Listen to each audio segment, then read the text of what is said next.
Hey guys, my name is Ryan. And my name is Miska. And welcome to Overwatch Central. So as you can hear, I'm still a little bit ill, but a lot better than I was yesterday. Now this is a video for those that don't really follow Overwatch Esports. There is a big Overwatch tournament lined up for Gamescom. The Atlantic Showdown run by ESL has $100,000 in prize pool, and the finals will be played at the huge gaming convention in Cologne. We're going to be covering as much as we can from the event, and hopefully we move towards doing more esports content in the future if you guys like it. However, we need to cover the controversy hanging over the ESL Atlantic Showdown, which was the initial rule set of no hero limits and draws. Luckily these rules have been changed in the last week, but before we get onto that, we need to talk about why these rules could have heavily impacted the pro scene in a horrible fashion.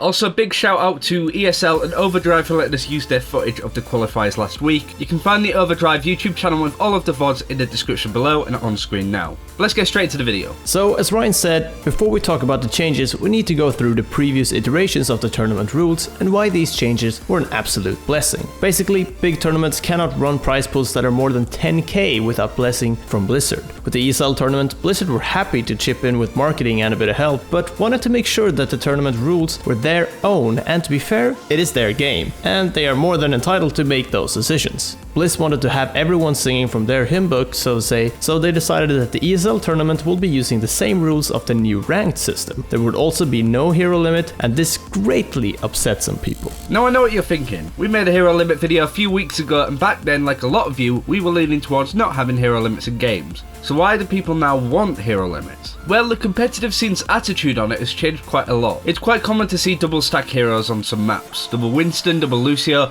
it's always super common to see on Control. No doubt some of you have played against this in ranked or even quick play. It's strong, super effective and has a high win percentage, but god, it's sure as hell boring to watch, play and cast. About a month ago, Ghost of Gamers ran an iteration of their weekly tournament with a hero limit, just to see how it went sort of thing. Teams could not have more than one hero in their 6-team lineup, and all in all the games were actually really good to watch. The teams were more inclined to use more of the hero pool, and no teams were ever really the same. Most people in the scene actually realised that hero limits were a nice thing to have in these tournaments. Also, other tournaments took notice and started adding that into their rule set, and people generally accepted that hero limits weren't really a bad thing, especially whilst the hero pool was still fairly small and the balancing it with some heroes wasn't quite there yet. So on screen is some of the footage from the ESL qualifier from last week.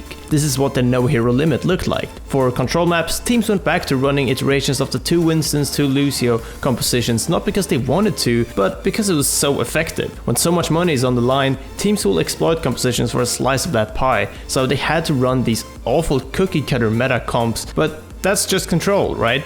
Well, it's true that it's not as bad on payload and capture points, but those maps had their own problems, with the second problem of sudden death, of course. Everyone knows that sudden death wasn't a well-received system, and Blizzard are going to change it in the future, but not before Gamescom. So for the ESL tournament, they will basically say, ignore sudden death. But how were those matches going to be decided then? Well, if teams complete the map or draw in score, then both teams will get a point, and the game will be decided as a draw. Up until now, most tournaments have run stopwatch, which basically means whoever complete the map the fastest would win that game and eventually series. The main thing to mention is that the majority of teams can very capably finish a map. So because of this rule and the team's ability to finish their maps, it basically meant that there was a lot of draws. Matches between teams were basically a best of 5 map. When a best of 5 map is tied at 4-4, you know you've got some issues.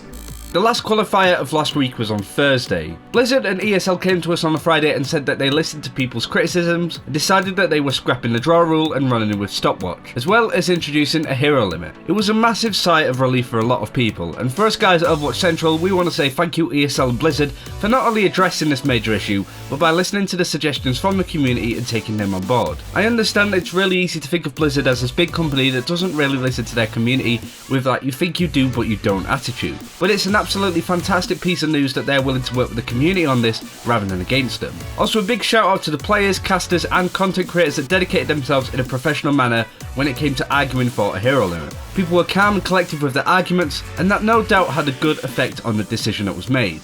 So what do you think? Well, it's a major relief to us at least. Gamescom is going to be the biggest Overwatch tournament to date, and Blizzard can make their stamp on the esports stage and show the world how Overwatch really can be in terms of an esport. If the finals had the old rule system, I feel like it could have been a bit of a laughingstock. It's great to have everyone now on the same wavelength at least, and moving forward and making sure that Gamescom is the biggest and best thing we've seen for Overwatch to date. Anyway, that's it for this video. Thank you very much for watching.